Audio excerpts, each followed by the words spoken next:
Bluff City Media presents Tigers Live with Francis Carlotta. Join Francis after every Memphis Tiger game as he breaks down each matchup, player of the game, and upcoming games. Now, let's get to the show.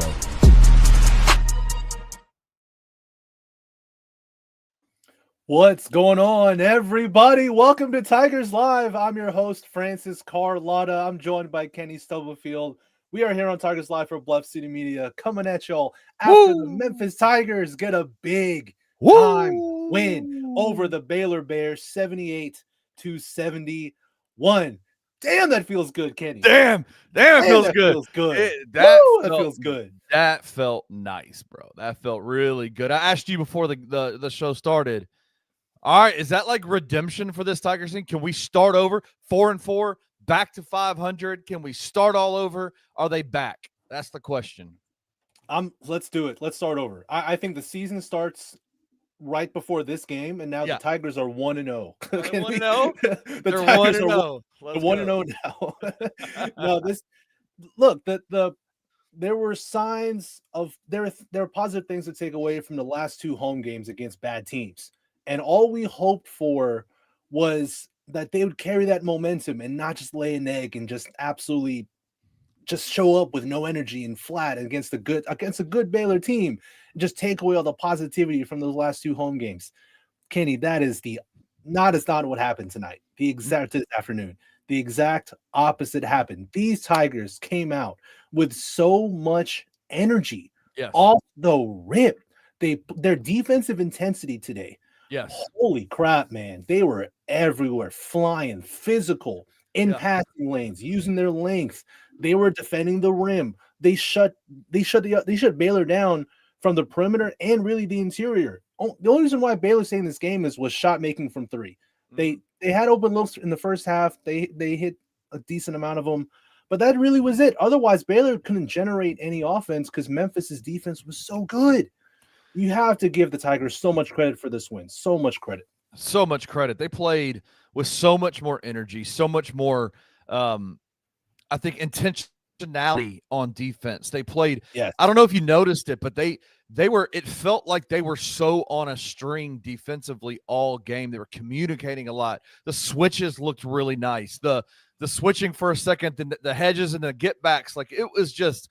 The Tigers just played a really, really solid effort tonight against a Baylor team who was 6-1 on the season, who have been in good games with good teams. The Tigers are now winners of 3 straight. After losing 3 straight, they're now winners of 3 straight. And they're back to, I think, what we expected out of them, and that's to be a really scrappy, tough, physical, timely team. And that's what they did tonight. Really good. At the start of the halftime show, I think it was John Rothstein. He said he talked to Penny yesterday, and he said that he said that Penny told John that he thinks Memphis can really disrupt Baylor in terms of how well Memphis can pressure them defensively. Yes. And you saw that come straight up to fruition today. I don't really know what ball handlers Baylor really has. They don't really have any good ball handlers, and Memphis pressured them so hard. They forced turnovers.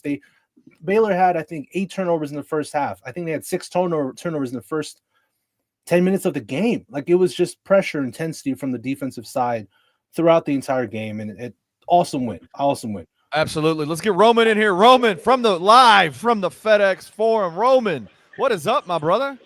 What's going on? I'm good. How are you guys? We are wonderful, dude. All right. Just from a perspective of hearing it on TV, Roman, the crowd, I know it wasn't as many people. The crowd was loud tonight. Did it feel like old FedEx Forum for the Memphis Tigers? Well, if you're talking like the Cal era, no. Well, I'm talking last year. Yeah, but no, it felt like a typical Memphis crowd that you would see last year during these big games. Days like today are what make covering this team so fun because you just never really know what to expect, man. Like they will tell you they'll tell you one thing for however long it is, and then they come out on a day like today in a seemingly impossible situation, and they just find a way to get it done.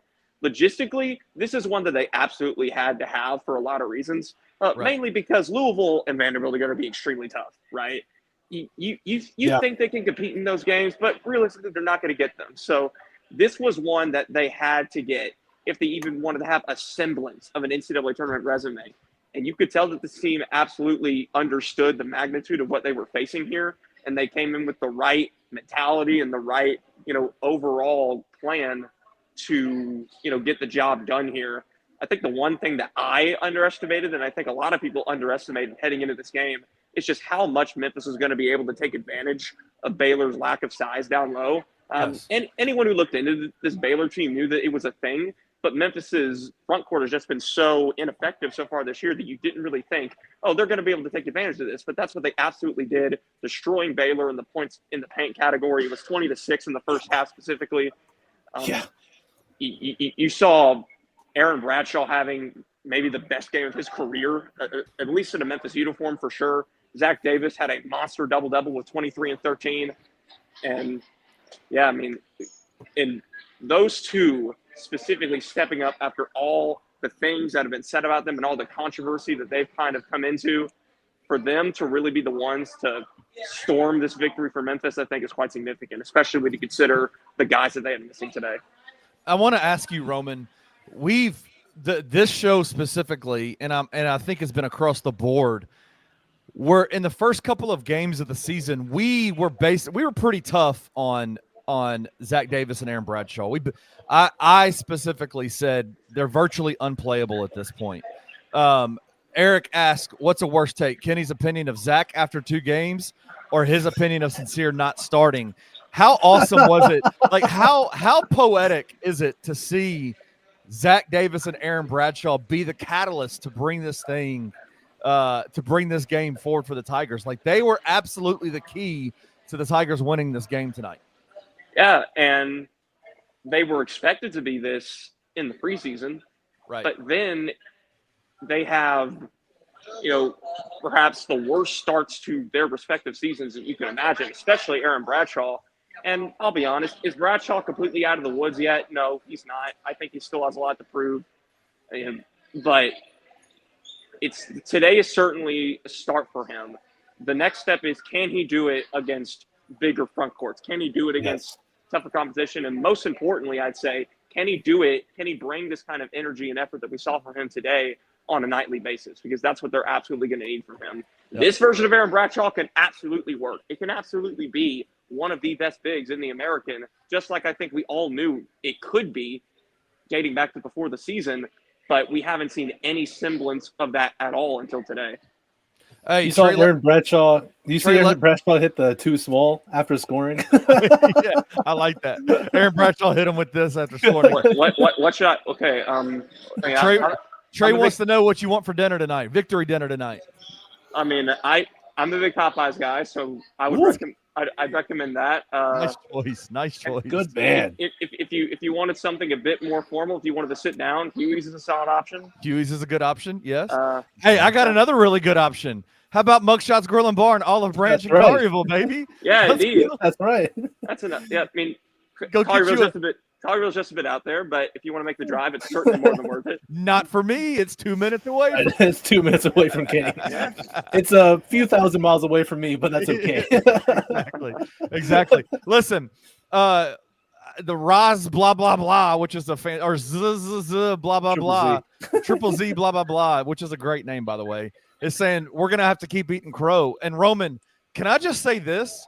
Dude, if eating crow means the Tigers are continuing to win games like this, I will eat double portions of crow. Like, I'll eat all the crow. Feed me crow. Trey wants to know what's for victory dinner. I'll eat crow tonight. Like, I'll eat as much crow as possible, Roman. I mean, at the end of the day, my objective is to tell as good and fun of a story as possible about this team on a season-by-season basis. And it's easier to do that when they're winning. So – and this certainly makes my job easier, not having to talk about the same thing over and over again. Absolutely. It is crazy to me, and I know that this Baylor front court is not what they've had in the past. They've had some pretty dominant front courts in the past, but it is extremely poetic, I think, that the the one part of the Tigers basketball team this year that we have really gone after pretty hardcore is just their front court is not it has not been solid all year long.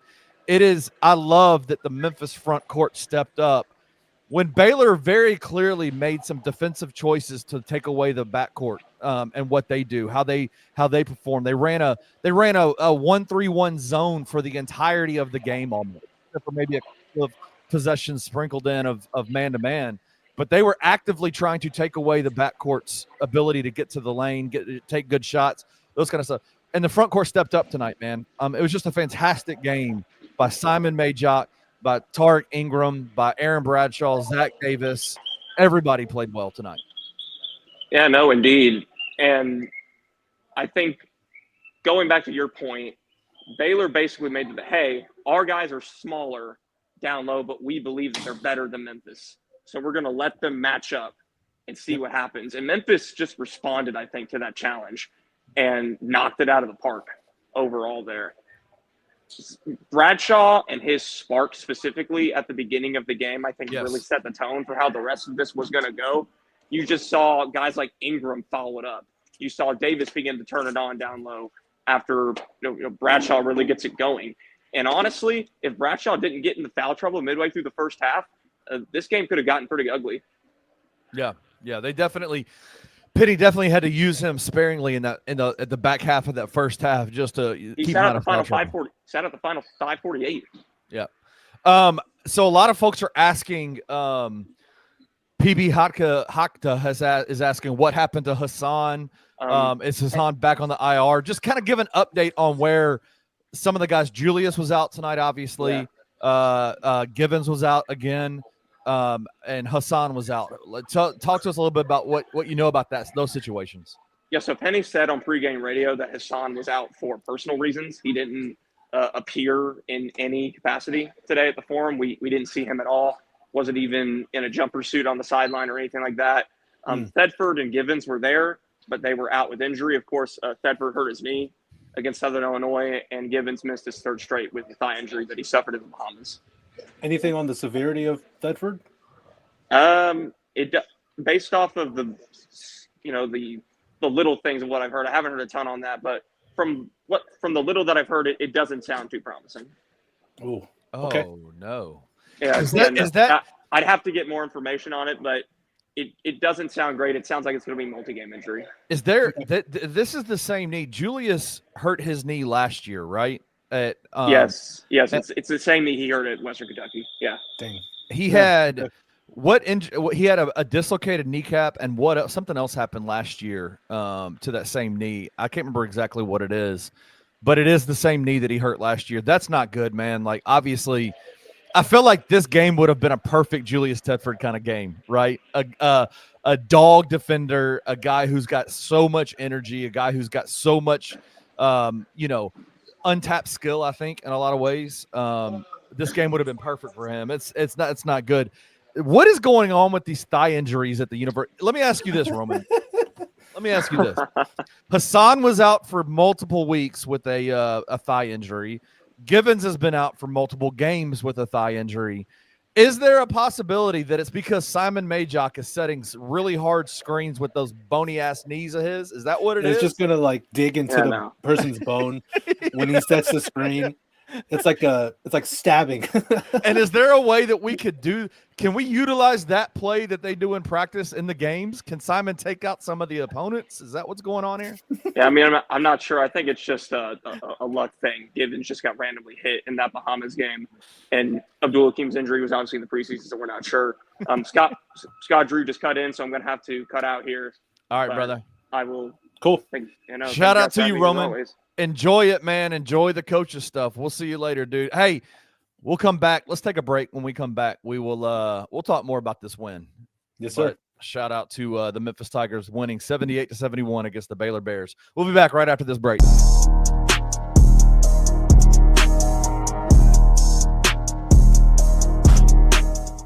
Are you ready to admit you were wrong about Zack Edey? I hoped I was wrong.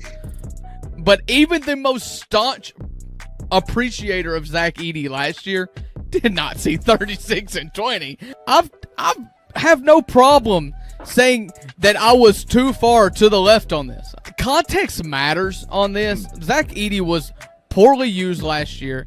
That is true.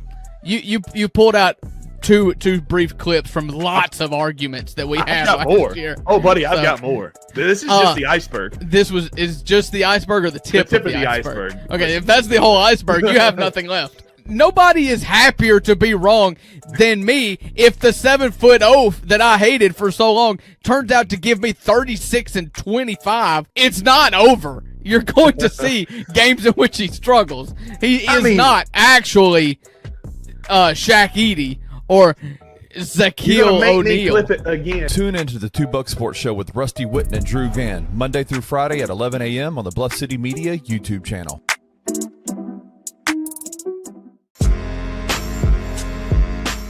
In Memphis, we know a thing or two about resilience.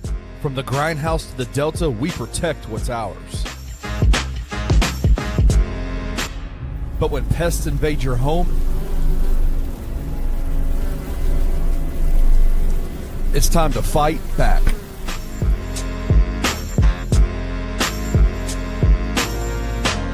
Grade A Pest knows how to handle what crawls, flies, and bites. With local experience and guaranteed results. I'm Reggie with Grade A Pest Control. We service the Memphis metro area. That also includes DeSoto and Fayette County as well. Grade A Pest has the entire Mid-South covered.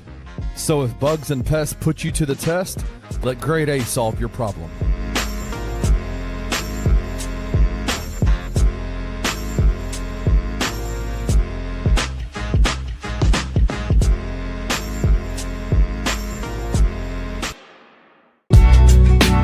In the heart of the Highland Strip for 27 years, Trilogy Tattoo has helped tell stories for Memphians for generations.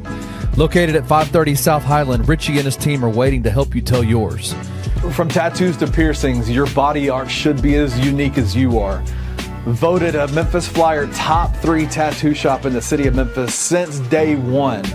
Your story will be safe here at Trilogy Tattoo. Open 7 days a week, Monday through Saturday, 11 to 11, and 3 to 11 on Sundays. They have convenient times waiting on you. Let Trilogy Tattoo help you tell your story.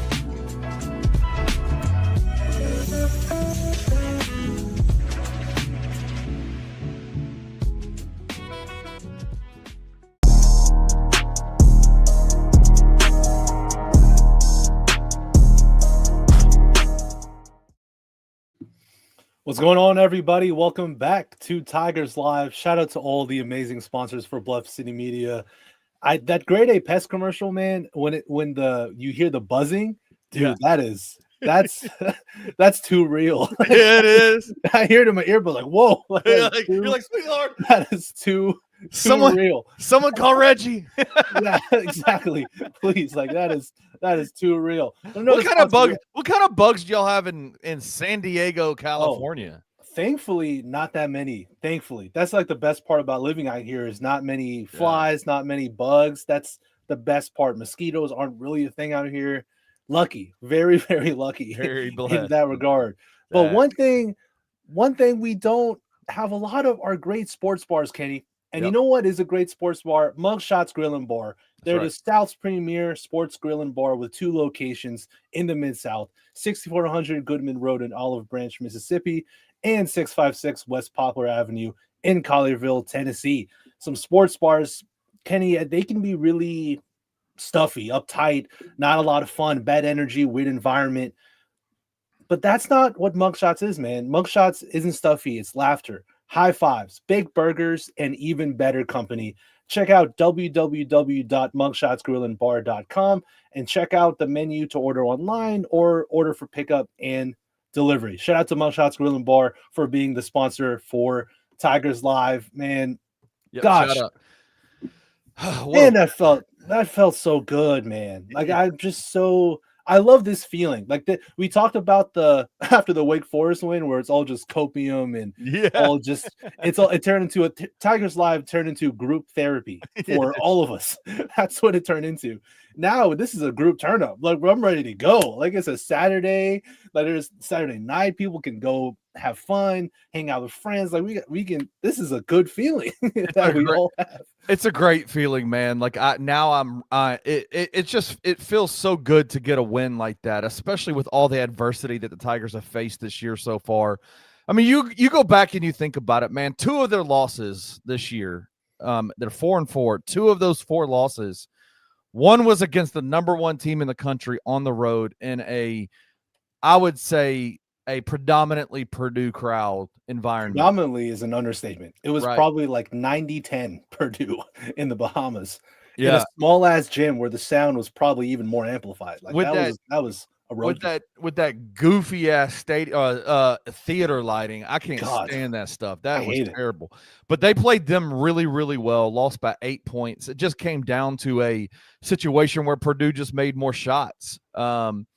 I came out of that game thinking, okay, the Tigers are playing much better. Purdue maybe not as good as we thought. They lost by 30 to Iowa State on the road today, bro. They got rocked. Yeah. No, at home. They were at home.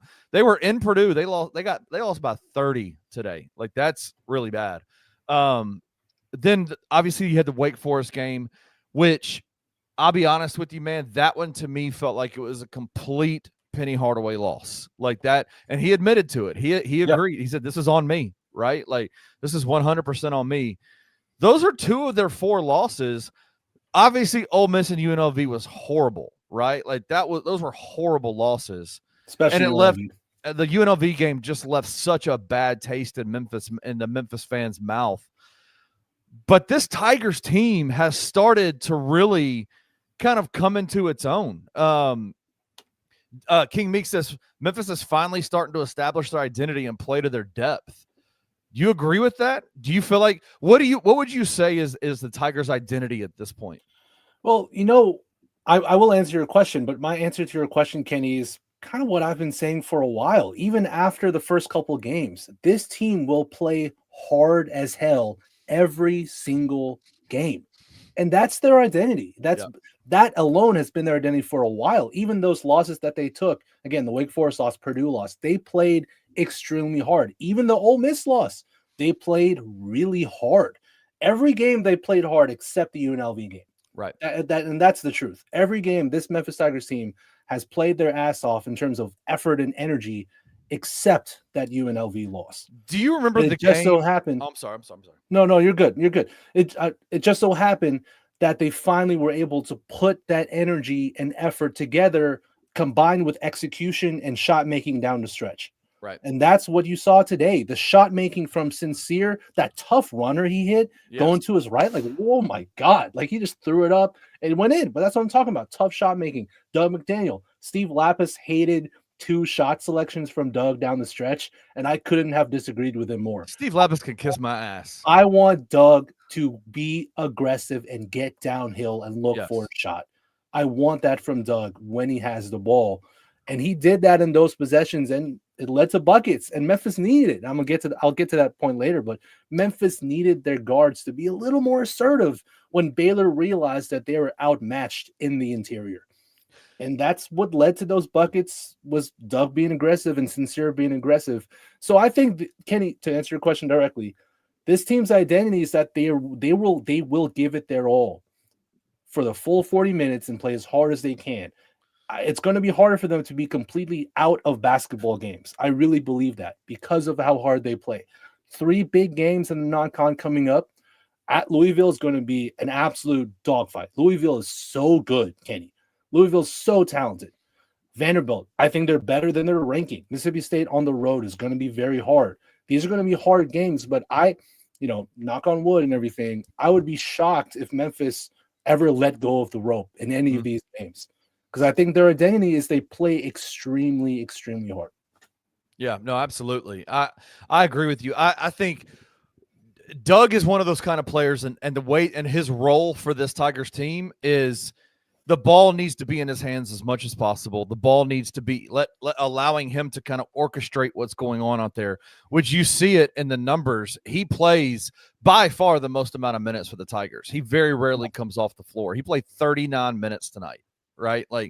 And it was 4 of 12 from the field, had 11 points, 7 assists. He had 4 turnovers, which isn't great, but the ball is in his hands so much. Even those shot selections at the end of the game that Steve Lapis, I said this in the Discord. If I have to hear another time where Steve Lapis says, I didn't like that, or I didn't like this, or I didn't like that, I wouldn't have called that timeout, Penny Hardaway. Like, why not? Bro. You have two. Again, you use it or lose it. And I don't care about the challenges down. I don't care. Like, they needed to call that timeout to ensure they ran a good play when they're up 6 with a minute 50 left. Like, no, like, come on, dog. Like, Steve, chill, bro. Like, that's what I want to say. I want to be like, relax, bro. There's a reason why you're sitting on the sideline talking about the game and not coaching the game. Like, let's be honest about it.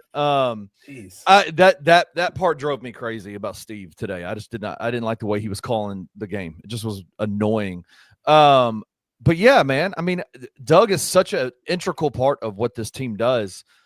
He's going to get the majority of the minutes. He is the engine that makes this thing go for the Tigers. So shout out to him for how well he played and the fact that he's 39 minutes in this game. And he, man, just I'm looking at his box score. He only had 2 personal fouls. He 7 assists. Like I said, I didn't feel like he was forcing things too much. He was allowing things to happen the way that needed to happen, especially in that first half.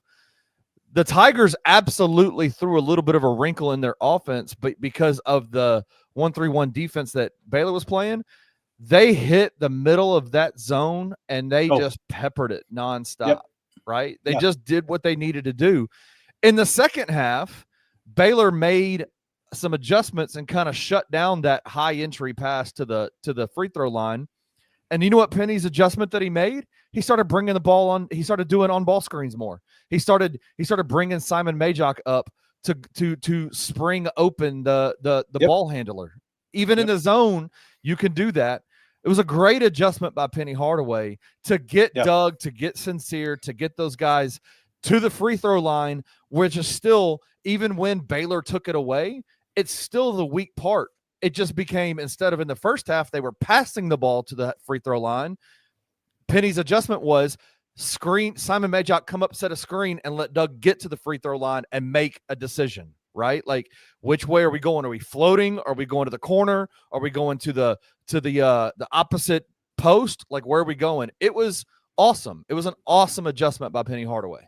And turn a 1-3-1 zone into a math problem. Because if you open 4 guys on one side of the floor, there's only going to be 3 dudes on that side. And it's just a math problem at that point. And I'm glad you bring that up, Kenny, because I made note of this in my game notes. It was a long possession, they were kind of setting things up, but you could see Penny directing them from the sideline. And Penny says, hey, Zach Davis, flash to the left corner of the 3-point line. Let you go get the ball. And so Doug gave the ball to Zach Davis. He then told Majok to flash up high to pull his man out of the paint and put Doug in the short corner, which meant that the Baylor defender on that side had to pay attention to Doug. And it opened up that passing lane to Bradshaw in the post. And Davis just gave an easy entry pass to Aaron Bradshaw, who then got fouled.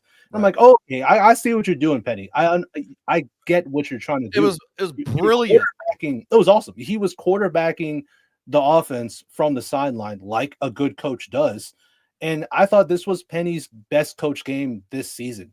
I really thought he did a great job with his rotations, with his substitution patterns, with his lineups, with his play calling. I thought this was a really great game from Penny Hardaway. I thought he outcoached Scott Drew. I really believe that. Yes. I think he outcoached Scott Drew straight up, straight down. So you gotta give Penny his flowers for this win tonight for sure. Well, there was a point in the game where I was texting with you, I think, or maybe in the Discord. I said, all right, it's very clear the front court of Simon Majok, Aaron Bradshaw, and Zach Davis they are bringing a level of energy that Baylor is having a hard time dealing with. I would run with them the rest of the way. Outside of maybe a 2-minute game stretch where Tarek Ingram came in and played, the rest of the way it was Zach Davis, Aaron Bradshaw, and Simon Majok, which, again, you have to give credit to Aaron Bradshaw for not being in foul trouble, right? For not being so that he was able to be used when he was doing very, very well in this game. That's been his biggest problem, is that he hasn't been available a large portion of the games this year because of his fouling. Today he was, and he showed out today. And so, like, even as, like, one of the things we know about Penny Hardaway in the early part of the game, bro, he is going to play a lot of guys. He is going to, I said it to you, I think, by 6 minutes into the first half, there were players that were already on their second rotation run through the lineup. Like, they had started, set, and come back, and then were sitting again. 14 minutes left in the first half. Like, that is pretty wild substitution patterns in the first 6 minutes of the game. But it was very clear very quickly that Penny saw the guys that he wanted to, like, really focus in on, really kind of concentrate his minutes with. One of those guys was not William Wharton. William Wharton was not meant to play today. He started. I think he played 7 minutes. 7 minutes. 7 minutes in the game. But it was very clear this was Simon, Aaron, and Zach's game, and he rode them tonight. And you've got to give him credit. There's not much coaches can do in basketball that really impact the game. It's really all about what they do to prep them and get them ready, and then just kind of, okay, now you go out there and you do your thing, right? In the game time situation, there's adjustments that can be made, and there's things like that, but a lot of it rests on the players too. The one thing that Penny has control over are the way he manipulates the game with timeouts and the way he subs. And he did both of those things expertly well tonight. Yeah. No, 100%. You got to give him credit. The Wake Forest loss is on Penny, but this win was largely due to Penny Hardaway. I thought he did a great job today, and the players executed his game plan perfectly well. Defensively, pressured the ball extremely well. They were scrappy. They dug hard when Baylor's bigs got the ball in the paint. They showed high. They didn't foul that much. They still fouled a lot, but not as much as before. And overall, I thought defensively Memphis was awesome. I mean, I do want to go quickly back to your question about the identity, Kenny, because I've been racking my brain for the past like 5 minutes after you asked that question, because in terms of their basketball identity, I don't know yet. And I think that's okay. In terms of their effort, I think we know what that is. That their identity is they're always going to give effort. They're going to fight hard. But I'm still trying to figure out what truly is their calling card, especially really on both sides of the ball. Is it going to be their interior? Is it going to be their front court? Well, that their front court hasn't shown up for the majority of this season until tonight, really. Is it their backcourt? Well, sometimes their backcourt won't have a great night like they did today. The backcourt wasn't that good. They were fine. They didn't lose Memphis the game, but they weren't that good. But there were games where Doug and Quante and Thedford and Sincere, they carried Memphis to wins because the front court was so bad. Today was the opposite. So I don't think we know yet what really is the true identity for this team. Time will definitely tell us what that is, but that's okay. You know, at the very least, they're playing really, really hard. They're starting to get on the same page on both sides of the ball. And that's all you can ask for from a team that's never played basketball together, playing a really tough non-conference schedule. So yeah, man, I'm happy. Like I'm feeling really good. Let's keep staying positive. Give me your player of the game, Kenny. Oh my gosh. Before we get to the actual player of the game, can we talk Simon Majock for 1 second? Because Simon Majock's not my player of the game, but Simon Majock low-key had one of the most impactful games.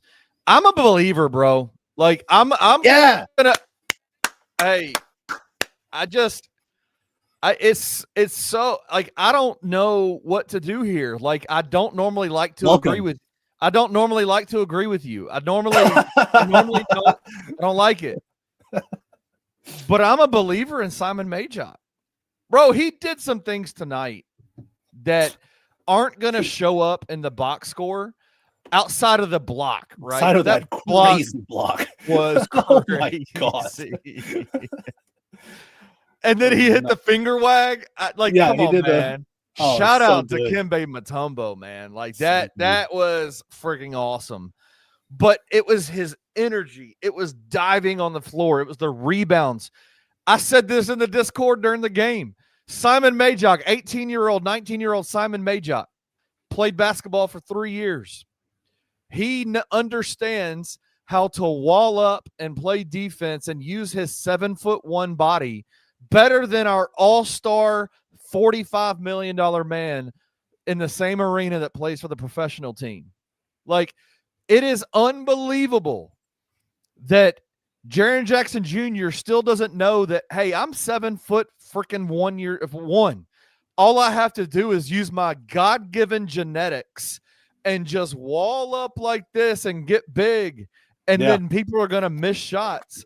His idea is, well, let me get down on your level and try to scrap around with you and hook you and pull you and all this. Man, let me tell you, dude, Simon Majock is so good at that already. Like, he impacts so many shots, even when he doesn't block the ball. Oh, right? No question. And that's the hallmark of a good rim protector, is just you don't have to get blocks. It's just how well he alters shots. Yes. Dude, guards get into the paint and they see Majock wall up and they dribble away. Like, it happened multiple times today against Baylor, where a guard will come around a screen, see Majock come over to help, and you're like, oh, no, thank you. I'm going to go the other direction. Yeah. Like, good. I don't want to try and score on this. And I think teams should stop trying to dunk the ball when Majock is on the floor. I think teams should just not do that. It's very dumb. I think it's just a bad decision to try and dunk the ball if Majock is in the paint. And that block was so nuts, because not only he wasn't even in the paint, he recovered from like damn near the wing and then just darted, bro, and just stuffed this dude at the rim. Clean block too, like not even an ounce of a body or hand, just a clean block. And whoo, if Simon put down that put back dunk. I forgot about that one. Finished that dunk, Kenny, you would have heard me scream from Collierville. Like I would have lost my damn mind if Simon Majock finished that dunk, because this man grabbed it from and almost like, oh man, he's good. He's so good. And hey, I'm gonna keep, because I know day one, Majock day one. Like, that is me. I know. I saw it from the rip. I was like, oh, this dude's different. Like the way he sees the game, the way he moves, his positioning is so good. Yes, I love his positioning. He's almost always in the right spot, even on pick and rolls. He's doing a much better job showing and not fouling. He had that one foul today, but overall, he does a much better job showing over pick and rolls and not fouling and letting the guy recover and then dropping back to get back to his man. He's getting so much better at that. And the offensive stuff will come. But frankly, dude, you just need him to just finish at the rim. Oh, God. That's all you need from Majock. Just finish at the rim. And that's all you need from you on offense. Just be a massive presence, right? Just be a massive presence. I'll tell you, one of the ways that he was a massive presence tonight, that I said there's a lot of things he did that aren't going to show up in the box score. If you get a chance, everybody that's in the comment section, we got 337 people watching this show right now. Shout out to every single one of y'all. I'm paying attention to the comment section. We got comments coming. If you have any questions, hit us up in the comments. We'll absolutely try to answer them as best we can. Most of y'all are smarter about basketball than we are. But there were things that Simon was doing that aren't going to show up, that only your eye can catch. And if you understand spacing, if you understand off-ball movement, if you understand those kinds of things, you understand what he was doing. He wasn't even the focal point on some of these plays. There were multiple plays when Doug was pushing the ball up the floor and Simon was running down the floor with them. And one of the things you always teach bigs is, if you have an open lane to the basket, you rim run straight under the basket. And you just create gravity there, right? Because if you don't, it's an easy lob, easy dunk, you get points. You're going to pull people to you. It's gravity, right? This is what, and Simon has, even at this young of an age, is showing an ability to see spacing on the floor, to hit the spots that he needs to hit. Even if he doesn't get it, it doesn't stop him from doing it. And he keeps running down. There were multiple plays in this game where he would run down the middle of the floor and then he would seal off the guy that had to come and guard him. And it created such a panic on the back line of the defense for Baylor that the real play was happening on the other side, the weak side, with Aaron Bradshaw setting up to post up. There's a reason why Aaron Bradshaw was so open in the post most of the time, or going single coverage most of the time. It's because Simon, about 2 seconds before that, had run down the center of the floor and had sealed off a guy, and they had to do something there. They had to thwart that threat before they could even concentrate on Aaron Bradshaw. And so by the time that all that was going on, they figured that they got Simon dealt with. Doug's over here in the corner, Sincere's over here in the corner, dumping it down to Aaron Bradshaw in the post, and Aaron's got the ball going up for a layup. There's so much space, so much area to move, because Simon Majok doesn't just sit in the corner and pout that he's not getting the ball. He moves without the ball. He creates gravity and opens the floor up for everybody else. Fantastic stuff, dude. Like, and fantastic. Penny's starting to design plays where, as you said, Kenny, Majok is just a body mover and a space creator in the paint. Like, he sets Gortat screens for the guards to and finish at the rim multiple times, and it's so effective because he's so big. It's so big, and it's such an easy play that I wish more teams use, just screening your own man and moving him out of the way to give the guard who's coming downhill and wide open layup. Yes. And Majok is 7 foot 1,000 with a wingspan that's the same length. And of course he can do that because he's a large human being. No, I love Simon. I really do. I've said, I've day one, I'm like, this dude's different. He's way too smart for how young he is on both sides of the ball. And if he can just continue to get bigger, to get stronger, then my goodness, he is so good. I'm all in, man. Simon Majok's the man. I'm all in. Absolutely. Blah, blah, blah. By the way, again, I'll say it, fantastic name. Majok is great. He needs some muscle, and he'll be NBA ready eventually. Francis thinks he's NBA ready now. We must try. You know what? Screw it. Yeah, send him to the league. He's a second-round draft pick. Second-round draft pick already? He can be a G League guy. Damn. He can get a 10-day. Go send him to the hustle. You can send him to the hustle and then bring him back to the Tigers. You can do that now. Apparently, you can go play. Just do that. You can play pro professional basketball and then come back and play. You can be an Ole Miss guy and play in France for 17 years, and then be a freshman at Ole Miss. Yeah. Apparently, go have him. Send him to South Haven and then come back. Like, yeah, exactly. Like, why not? But go get some time with Zack Edey. Exactly. All right, let's go. My player of the game. Simon Majok is not my player of the game. Simon Majok was awesome tonight, but my player of the game is freaking Zach Davis, man. That dude just went off tonight. It was so good. He had a double-double, 22 points, 12 rebounds, 2 steals. 23 points. I messed up on the board. 23 points. We got to give him his point. It was the shots that he took. It was the aggression in which he played. It was his moves to the basket. He is a big kid. He is 6'8", probably close to 6'9", has good handles, and is a solid defender. That was kind of his calling card. When he came to Memphis, everybody kind of knew him as a really good on-ball defender for South Carolina. Offensively struggled last year, but that's because South Carolina was dog water last year. They were terrible last year. But Zack has really taken a leap in terms of I think the Baha Mar really helped Zack kind of get comfortable in his own skin, right? Those first 2 games, the Ole Miss and the San Francisco game, he was not effective, did not play well. The Baha Mar tournament, I think, has really kind of unlocked him. Played very, very well tonight. 23 points, 12 rebounds, 2 steals. And the majority of his shots, let me look at the box score real quick. He didn't shoot. He was 1 for 3 from the 3-point line. Man, that's awesome. 1 for 3. He had a awesome, he's really good from the corner. If you see Zach Davis in the corner, I would absolutely implore him to take those 3-point shots. He's very good in the corner. But he was 7 for 14 from the field, 8 for 10 from the free throw line, which means he was driving the ball to the rim with aggression and either making the shot or getting fouled every time. Yeah, just a fantastic game by Zach Davis. Yeah, no question. I'm pulling up his game log right now, and because you mentioned since the Bahamas, he's just been a different player from the first 3 games of the season where, frankly, he looked invisible. And I was on the show saying, I don't really know what he is. And I didn't know what he was because he didn't really exist on the floor. He wasn't really doing anything. He wasn't impacting the game. But since the Bahamas, he's been different.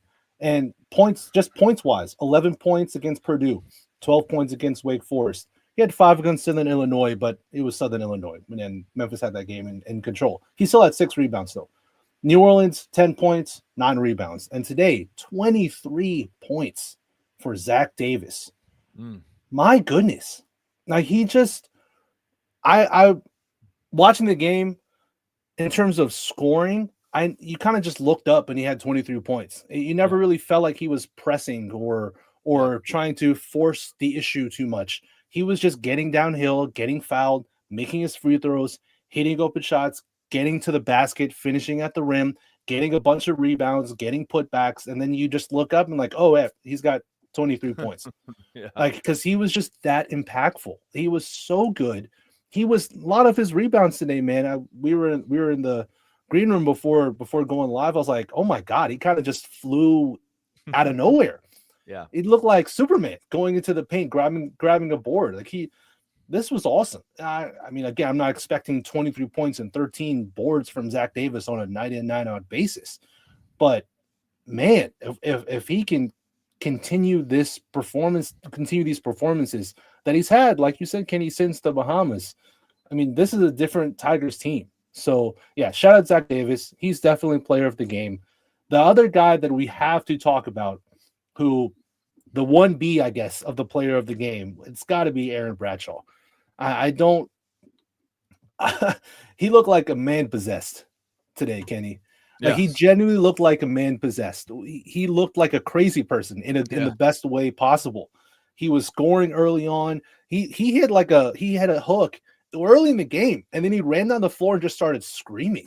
And the game, Kenny, just started. Like, very little time had gone by in the game, and you already saw Aaron Bradshaw with just so much intensity. Like, it was just amazing game from Aaron Bradshaw.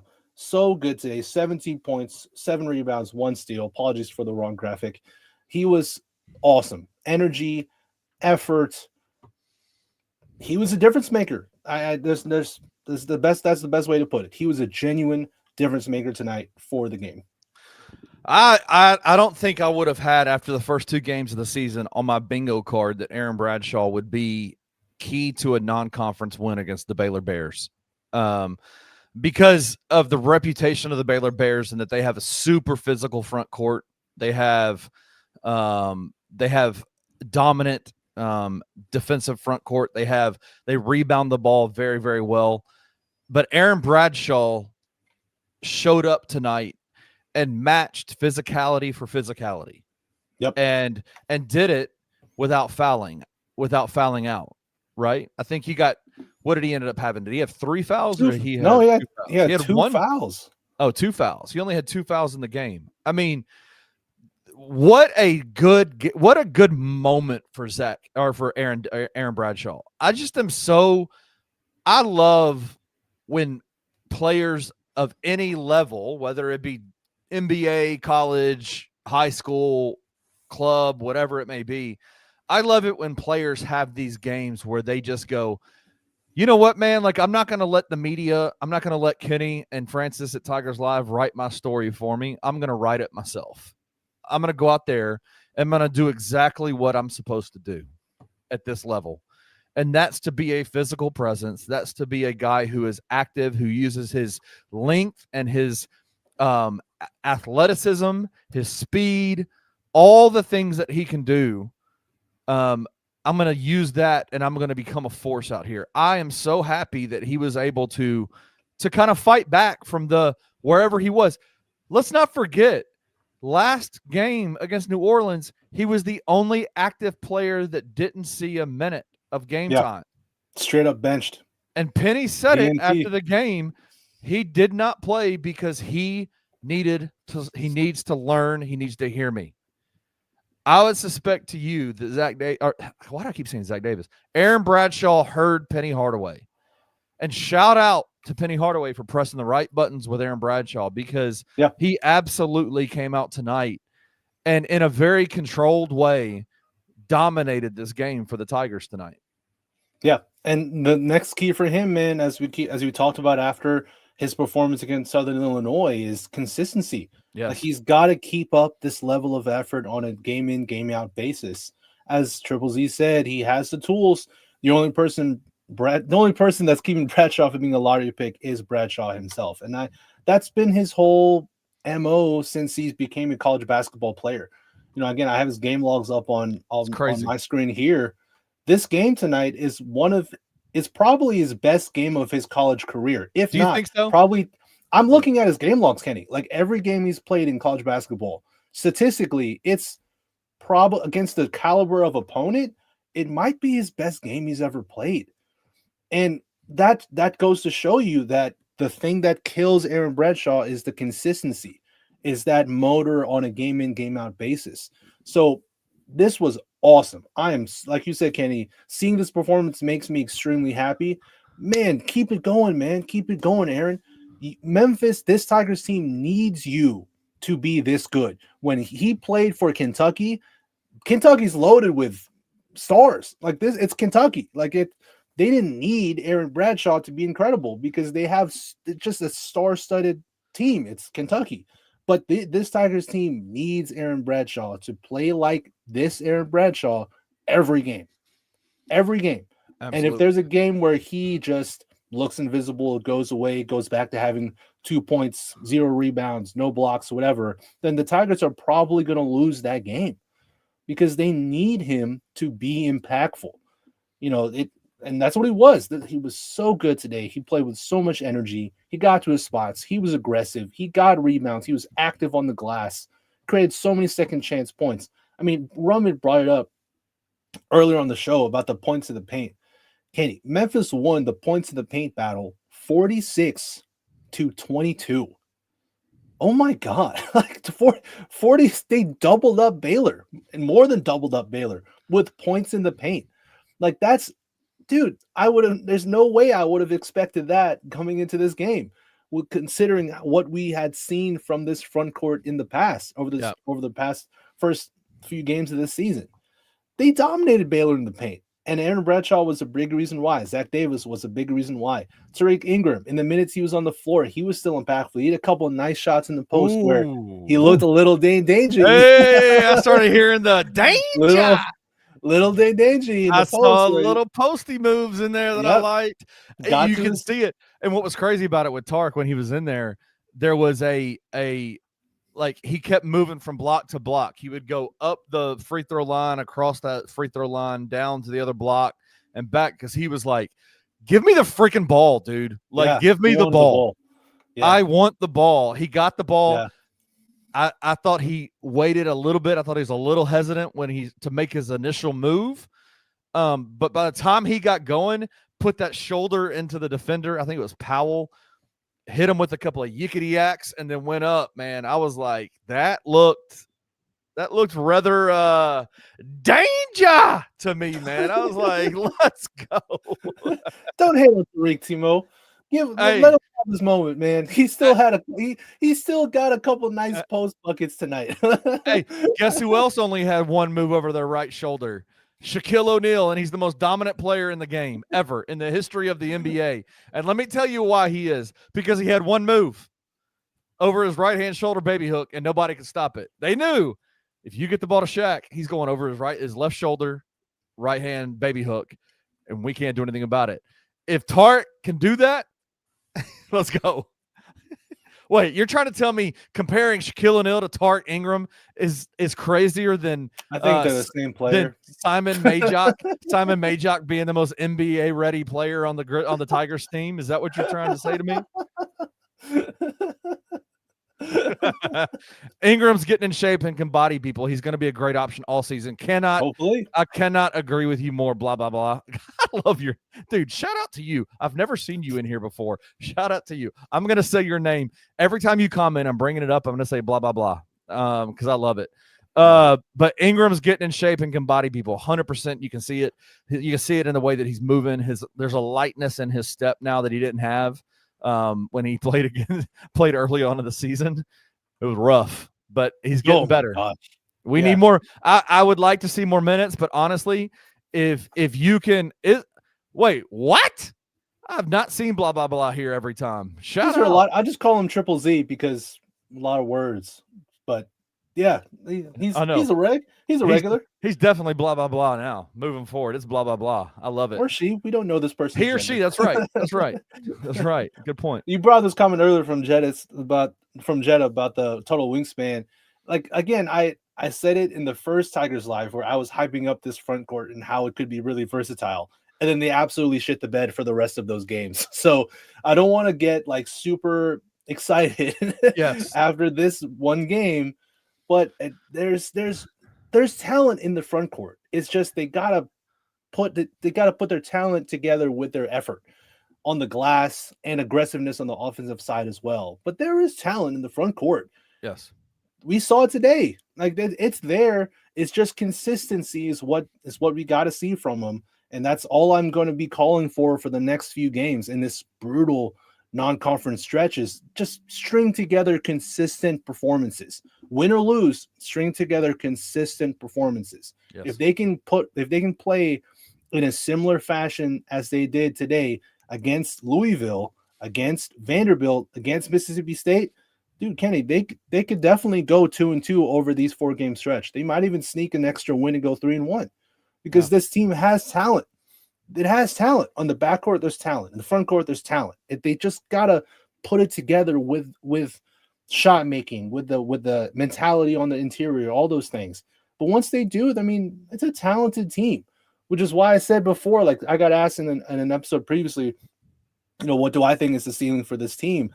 I still think the absolute ceiling, again, not what I expect will happen. The absolute ceiling of this team is still a second weekend appearance in the NCAA tournament. You win the AAC, you make the NCAA tournament, and as you and I, as all of us know about the NCAA tournament, dude, it's a crapshoot. It's all luck. It's all matchups. It's all luck. It's all health. Memphis could get lucky with a matchup, with a seed, with an injury luck from the other side. No one wants injuries to happen, but it happened to Memphis last year where Memphis should have beaten Colorado State, but then Tyrese Hunter gets a freak injury. There's so much luck that gets involved. Ceiling's the roof. That's right. There's so much luck that gets involved with the NCAA tournament. So if you make it, let's go. Let's play ball in the tournament and let's see what happens. So the ceiling, I still think, is a Sweet 16. And that's good. There is a ceiling to this team. Is whether or not they'll reach it, who knows? But dude, there's still talent. I'm not gonna let anyone talk me out of believing that there isn't talent on this roster. Yeah, and I'm gonna prep y'all for a conversation that me and Francis are gonna have at some point in the future during this season.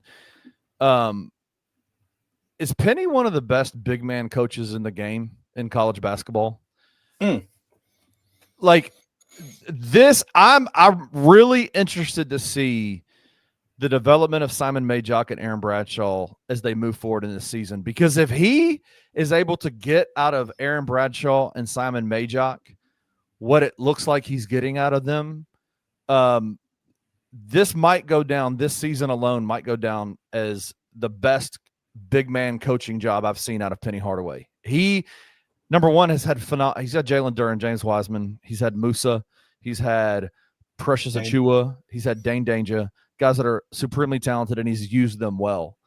But if he's able to develop Simon Jordan Brown, well, I'm just kidding. Just kidding. If he's able to develop Simon Majock and Aaron Bradshaw into serviceable big men in the college game, holy crap, bro. He might be the best big man coach in the game. Honestly. He gets so much. I know for a fact, and I think the statute of limitations is up on this. I can say this. I was a part of helping create quite a bit of recruiting recruiting stuff for certain players in the 2021-22 season for the University of Memphis. And I know for a fact that one of the pitches that Penny Hardaway used for Jalen Duren was, I know that you want to go to, I know that Kansas is talking to you, and I know that all these other schools are talking to you. Kansas considers themselves a big man U, right? Penny specifically recruits big men because he believes he can be the best big man coach in the game, because he believes he can get the most out of the bigs that gets them not only ready for the college basketball season, but also for the NBA. And so I am super interested. We're going to have this conversation down the line because I think we are absolutely seeing a development process with Simon Majock and Aaron Bradshaw that is going to rival any other big man coaching that Penny has done in his 8 years here at Memphis. It's phenomenal work by him. Yeah. I mean, he played basketball in his prime with one of the best bigs that you mentioned before. So he knows what it looks like to be an absolute elite big man. And he was also one of the best point guards to ever touch a basketball. And who is a point guard's best friend? Well, your big man. Right. That's your best friend. And he knows bigs extremely well. Yeah, I don't hate it. And I can't wait to have that conversation, like in depth. Yes. No question. We are absolutely going to have that conversation. But listen, everybody's asking the question, is this a quad 1, quad 2 win? I don't know because I don't care. I hate the quad conversations. I hate the net ranking conversation. I hate all of it. I love this comment from Sean, though. Good win, but was it? We didn't win by the Nets' calculated RNG standard weighted average, and Mercury was in retrograde. So no movement in the net. I love that. I love that. Sean Day, that was probably for me. I saw that quote. I saw that comment come in early, and I highlighted it because that to me is one of the funnier comments that we'll have all year. Because that is exactly what trying to understand movement in college basketball with all the nerds that do the analytics and the rankings and all that kind of stuff. That is exactly what that's exactly what it is. Mercury has to be in retrograde. There is a calculated RNG standard weighted average. There is no movement because the moon wasn't at this. Yes, all of that is true. So there is no movement in the net. The Tigers are still one of the worst teams in the country, apparently, even though they just beat Baylor by 7 points. So shout out to the nerds in college basketball that are ruining the game for all of us fun fans. Yeah, I don't want to talk about that stuff yet, man. We can talk in January. We'll have. Can we start? We'll start having that discussion in January. Is that okay? We'll talk about it after the non-conference. Like that, we can talk about after the non-conference and see where their wins stack up and compare that to other teams in the country and try and figure out resumes and blah blah. That makes sense to me. I do like numbers and all that stuff. But at this point of the season, man, nah, I'm good. I don't want to talk about that. I'm good. The only number that matters is 4-4, 500, back to the start, back to the beginning. We're ready to go, man. Let's go have some fun. All right, let's do this. Next up, they got Louisville next. Then they have Vanderbilt. Then they have Mississippi State. 3 tough games, right? Oh, just incredibly tough. I mean, it's not just as a number 6 Louisville who got a big win today over Indiana. It's demolished. Demolished Indiana today. A top 15 team, if I remember correctly. I have to look. Yes. Oh, no, they're 22nd. I'm sorry. So a top 25 team in Indiana. They killed them. And it's going to be at Louisville. It's going to renewal of one of my favorite rivalries in the history of college sports. I loved the Memphis-Louisville rivalry as a kid. Loved and hated it because I was so emotionally invested as a child in this rivalry.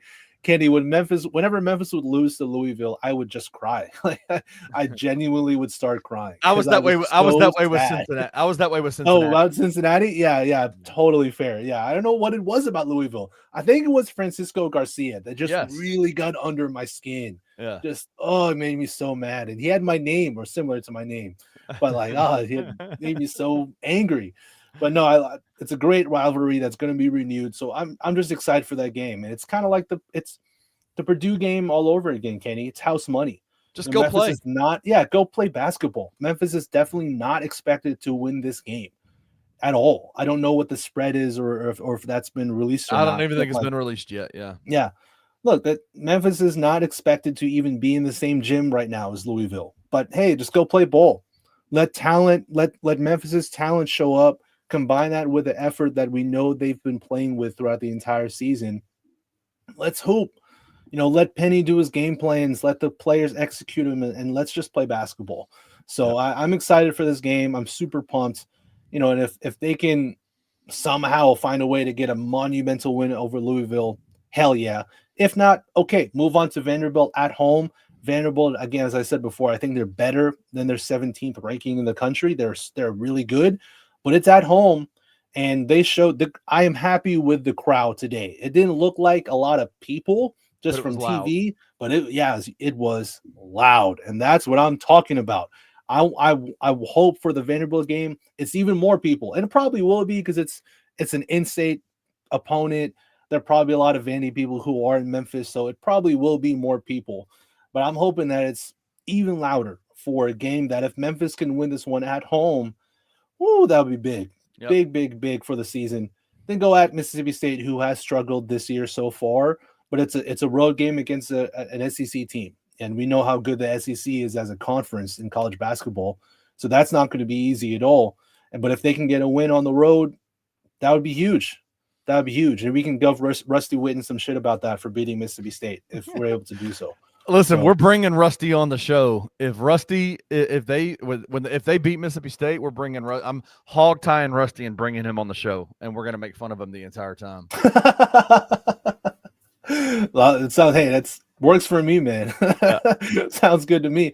No, I think realistically, with expectations, 2-2 is what I'm hoping for over this 4-game stretch. Yes. If 3-1 happens, hell yeah. That's a icing on the cake. Cherry on top of the icing, even going 3-1. I'll take that all day. But we'll see. I mean, that's the beauty of sports, Kenny. You got to play the game. Sports are not won on paper. You got to play the game. Anything can happen, truly. So yeah, I'm pumped. How are you feeling? I'm great, man. Happy tonight. Happy flight. Happy tonight. Ready to go celebrate this dub. Shout out to the Tigers. They won 78-71 against the Baylor Bears. Back to 4-4 on the season. All is not lost, Francis Carlotta. All is not lost. All is not lost at all. See, a lot of basketball left, and we're seeing this team start to grow into themselves and get better. And get genuinely better. That's all we can ask for in this early stage of the season. So let's go. Let's see if Memphis can pull off damn near the impossible at Louisville and see what they can do. Whatever happens, win or lose, we will be here live for Bluff City Media. I will be here. Kenny will be here. Roman will be here to talk about the Memphis versus Louisville game next Saturday at 2:30 p.m. Everybody in the comments, all of y'all are the best. Much love to everybody who's always active in the comments, showing love to all of us. We always show love to y'all as well. To everyone tuning in to Tigers Live, thank you from the bottom of our hearts for all of your support. Shout out to you, Kenny. You're the man. For Roman Cleary, I'm Francis Carlotta. We'll see y'all next Saturday. Thank you for watching this episode of Tigers Live. If you enjoyed this episode, like and subscribe to Bluff City Media's YouTube page. We'll see you back here next time.